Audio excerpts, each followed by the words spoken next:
কালকে তো রাখি পূর্ণিমা ছিল, সবাই সবারই ভাইকে রাখি পরাইছে বা সবাই সবারই দাদাকে রাখি পরিয়েছে, কিন্তু রাখিটা পরিয়ে হবে এটা কি? যেখানে নিজের বোনকে তো ভালোবাসবে, সুরক্ষিত রেখে দেবে, অন্যজনের বোনকে কুনজরে দেখবে, খারাপ নজরে দেখবে। নিজের বোনকে তো সম্মান দেবে, কিন্তু অন্যজনের বোনকে অসম্মান দেবে। আজকে যদি ওই মেয়েটাকে যদি সবাই সম্মান দিত, তাহলে হয়তো মেয়েটা আজকে আমাদের মধ্যে বেঁচে থাকতো। ওই মেয়েটার দোষ কী করেছিল? রাত্রে নাইট ডিউটি করেছিল বলে, নাকি ও মা বাবা ভালো ডাক্তার বানিয়েছিল বলে? সবাই বলে আমাদের দেশ স্বাধীনতা পেয়েছে, কিন্তু না, আমি বলবো আমাদের দেশ স্বাধীনতা পেয়েছে ঠিকই, কিন্তু মেয়েরা এখনও স্বাধীন পায়নি। মেয়েরা যদি স্বাধীন পেত না, তাহলে একের পর এক এমনি করে ধর্ষণ হতো না। চাই না আমাদের লক্ষ্মী ভাণ্ডার, চাই না আমাদের কন্যাশ্রী, শুধু চাই বিচার চাই।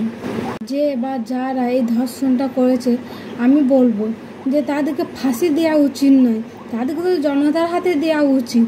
কারণ ওই মেয়েটা যা কষ্ট পেয়েছে, ওরা তো দুগুণ পাপ। তবে তো বুঝবে যে না, একটা মেয়েকে আমরা মেরে কি ভুল করেছি। যেভাবে গলা টিপে ধরেছিল, রক্ত বেরিয়েছে চোখ দিয়ে, তারপরে একটা ঘাড়ের হাড় ভেঙে গিয়েছে, কত ব্যথা পেয়েছে, অমনি করে যেন সব ব্যথাগুলো পায়। তবে তো বুঝবে। ফাঁসি তো 20টা লোকে দেখবে, একটা রুমের মধ্যে হবে, ওইটা আবার ফাঁসি বলে নাকি? আমি তো বলবো যে জনতার হাতে দিয়ে দাও, জনতারা বুঝে নেবে।